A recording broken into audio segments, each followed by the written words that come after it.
Hey everyone, old friends and new subscribers. I just want to say a heartfelt thank you. Your support means the world to me. Whether you've been here since the early days of Narratrix of Nightmares or just joined us for the first time this week, I see you and I appreciate you. A very special thank you to my incredible viewers in the Philippines. Your love of storytelling, music and mystery has truly shaped this space. And tonight's tale is especially for you. She says she's my patient, but she died in 1976. It's inspired by Filipino folklore, real history, and the deep emotional truths that still echo through time. It's a story about grief, justice, and the voices that refuse to be silenced. Thank you for letting me share it with you. And as always, not every story wants to scare you. Some just want to be believed.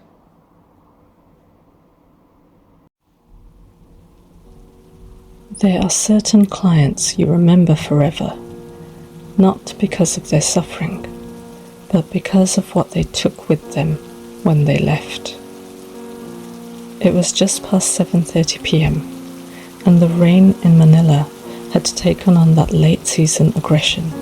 Sheets of water crashing against the windows, thunder like gunfire in the distance. I was packing up for the night, last notes done, lights half off, when I heard the knock. 3 gentle taps.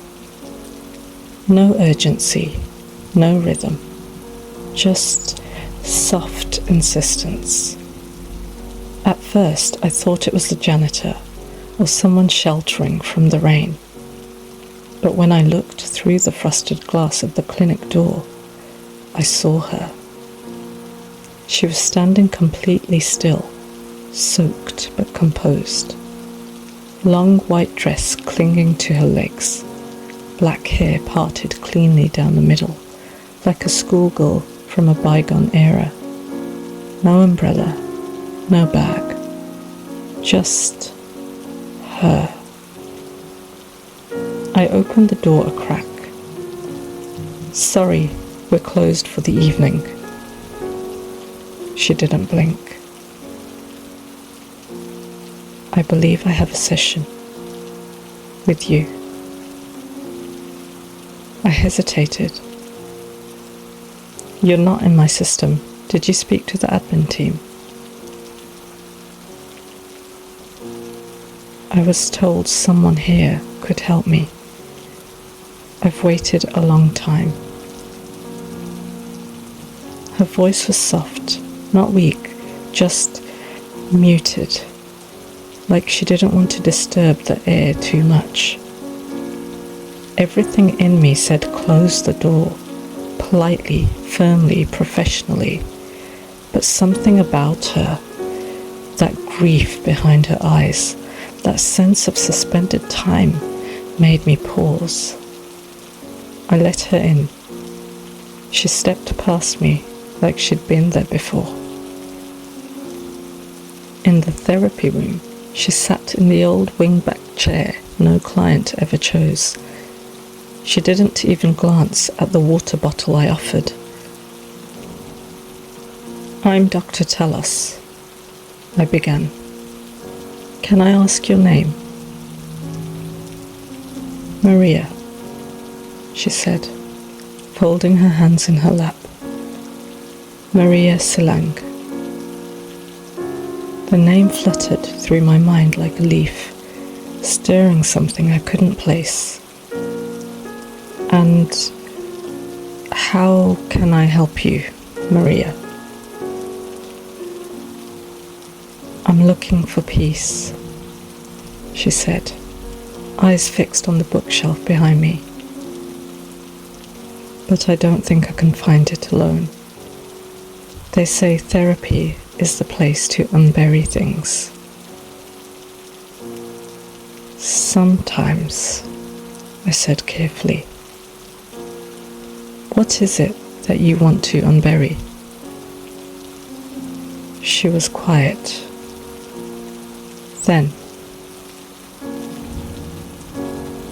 I had a lover once. He left when the soldiers came. My family called me shameful. They made me small and voiceless. And the man who was meant to help me never came back. I blinked. The therapist? Yes. What happened to him?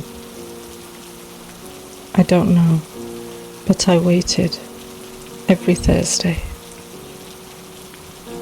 I scribbled lightly in my notes, mostly to settle my own nerves. And now? I asked. She looked straight at me for the first time. Now, I speak to you. When the session ended, I looked at the clock. 8:16 p.m. I turned to her. Would you like to schedule another session? She tilted her head. Will you still be here? Yes. Then I'll come back. I walked her to the door.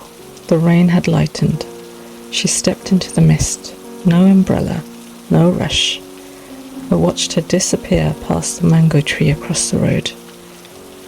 Only then did I notice. There were no wet footprints on the tile where she had walked. She came back the next Thursday. Same time, same storm, same clothes. It became a pattern. No appointment booked, no payment sent, no digital trace. But every Thursday at 7:30 p.m, Maria Silang would arrive, soaked but serene, and sit in the same wingback chair. She spoke like someone dreaming out loud, her memories unspooled like film reels, black and white and warped at the edges. I used to write in a red leather notebook, she told me once, eyes soft with nostalgia. But they took it, said I was documenting subversion. I was just writing poetry. Another time, I remember curfew. People vanished after dark. I would listen for footsteps on the stairs, not because I was afraid, but because I hoped someone would come for me. I asked gently, were you politically involved? No, she said, just visible. That was enough. She never once referred to a smartphone, email, traffic apps, or even malls. She asked if we still had jeepneys, if RPN 9 still showed Holy Mass on Sundays, if Radio Veritas was still speaking truth. I assumed she was a survivor of martial law, a woman whose trauma had trapped her in the era, disassociation perhaps, or a delusion reinforced by grief. But I noticed things. Every time she left, there were no footprints. She never touched her water. The chair she sat in remained cold to the touch long after she'd gone. One evening, she stared at me a moment too long. You remind me of someone, she said. I smiled politely. Someone from before. She nodded slowly. Dr. Simon Tallis. He was kind. He told me to come back. I did. But he was never there again. My heart stilled. That was my father. Maria's expression softened into something mournful. I thought so. You have his eyes, but not his voice. I couldn't sleep that night. My father died when I was 17. We weren't close. I'd inherited the clinic from him, but never saw his practice notes. I'd digitized everything, archived the rest, but now I went looking. Boxes of yellowing folders, scrawled handwriting, thick manila paper. There it was. Silang, Maria. Session date, August 19, 1976. Diagnosis, hysteria, depressive episodes, possible trauma response. Note: client seems deeply troubled by abandonment and ideological suppression. Displays classic symptoms of isolation-based disassociation. Referred for long-term support. I turned the page. Session date, August 26, 1976. Patient did not attend. Final note, penned in a shakier hand. Client was found deceased at 8:16 p.m. on August 26. Cause, suicide, overdose. No next of kin claimed the body. Note found on person. I waited, but he never came back. I sat in silence for a long time. The air around me felt heavier, like I was breathing through centuries. She'd been real, and she'd been abandoned. That Thursday, when she arrived again, I didn't greet her. I watched her enter the room and settle in the same chair, smoothing her dress like she was preparing for Mass. Then I asked, Maria, do you know what year it is? She smiled faintly. Time stops when you're waiting, doesn't it? Maria didn't speak for the first 10 minutes of that session. She just sat, watching the wind comb the mango tree outside. Her expression wasn't blank, it was resigned, like someone who's learned that hope is a kind of trick. I read your file, I said gently. Her eyes flicked to mine, but she said nothing. I know what happened to you, Maria. I know he didn't come back. Her mouth curved into the faintest smile. Not forgiveness, not bitterness, just truth resting on her lips like a prayer left too long on the tongue. You are not him, she said. I know, but I wish he had been better. He was scared, she said simply. Everyone was scared. They made him choose between his name and his duty. There was a silence between us that didn't feel empty. It felt full. Full of all the words that had never been spoken. All the apologies never offered.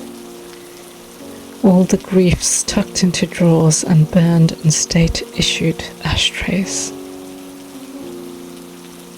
Maria looked around the room as if reacquainting herself with the world of the living. You know, she whispered, I didn't mean to die. I just wanted to fall asleep and maybe be woken by someone who remembered me. She looked at me, not through me, at me. I waited every Thursday, just like he said. My throat tightened. I'm here now. She blinked, her eyes shimmered but didn't cry. That's all I ever wanted. To be seen, to be listened to not vanish when the door closed. The storm outside had grown heavier again. The lights flickered once. Maria looked down at her hands. They were wrong about me, she said. I wasn't shameful. I was alive, and I deserved to be heard. You still do, I said. She nodded slowly, then looked at the clock. 8:16 p.m. For the first time she rose from the chair. I think that's enough for today, she whispered. I stood instinctively to walk her out, but she was already at the door. As she stepped out into the corridor, she paused. Without turning back, she said, "Thank you for staying." Then, like fog dissipating under sunlight, she was gone.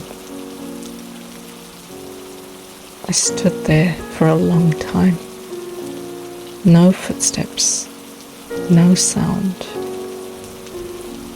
I no longer leave the door locked on Thursdays. Not because I believe she'll return, but because I think healing doesn't always happen in life. Sometimes we keep our promises too late, and sometimes someone is still waiting to be heard.